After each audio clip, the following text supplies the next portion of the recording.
Anyone else who behaves the way he does gets thrown in the slammer. He's not just anyone else. No, he's not.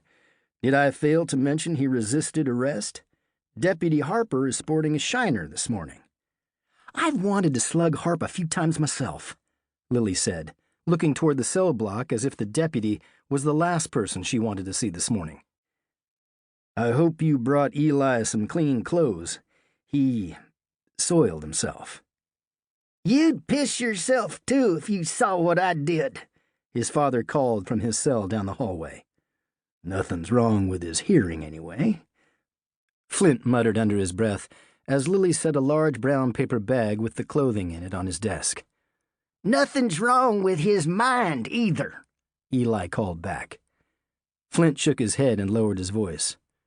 You know, Lily, you don't have to be the one to bail him out all the time. You could send one of our brothers to do the dirty work. She said nothing as Deputy Harper Cole came in, as if on cue. She gave him a disinterested nod. He eyed her with his one good eye, the one that wasn't swollen shut. Lily, clad in a pink t-shirt, worn jeans, and sandals, had her long, curly, dark hair pulled up in a ponytail. Morning, Lily. You're looking fine. Harp, please take these to Eli and make sure he changes, Flint said, holding out the bag to his deputy before Lily gave the man another black eye. Messing with this particular Cahill would be a huge mistake. Lily had grown up with 5 older brothers. She could hold her own, and Flint didn't want to have to arrest her, too. He could tell his sister was fired up and wondered if it was only about Eli's arrest or if there was more going on with her. He would have asked, but when she was in this mood, questioning her would be like poking a porcupine with a short stick. He could hear Eli arguing with the deputy from his cell down the hallway.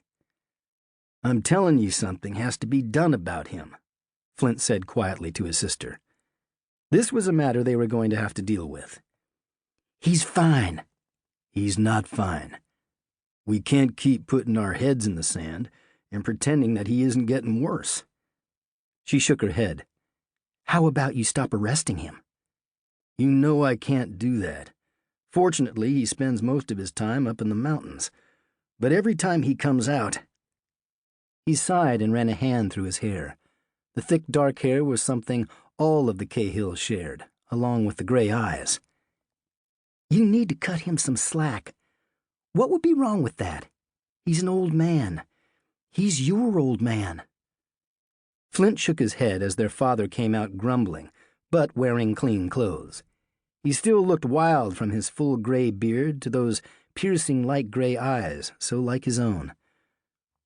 But he wasn't the worse for wear, given how much he had to drink last night. You're going to regret not listening to me, Eli said to his son. I'm stone cold sobered this morning. I told you what I seen last night. I ain't crazy. It's them from outer space again. They're back, and they're hanging around our missile silo. Any fool knows no good'll come from that. I'm telling you, them devils is up to something. Something bad. Flint shot his sister a see-what-I-mean look.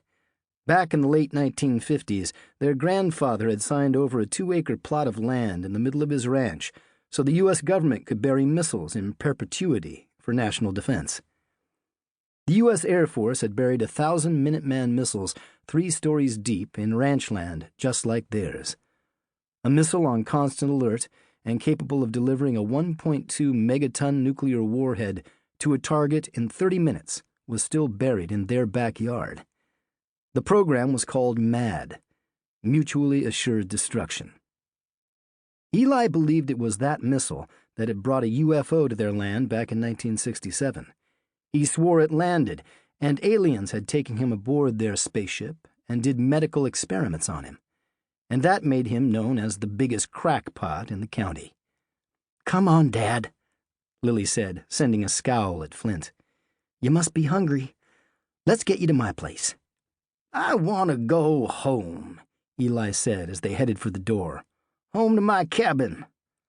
She glanced back at Flint, no doubt knowing what he thought about that idea. He shouldn't be alone.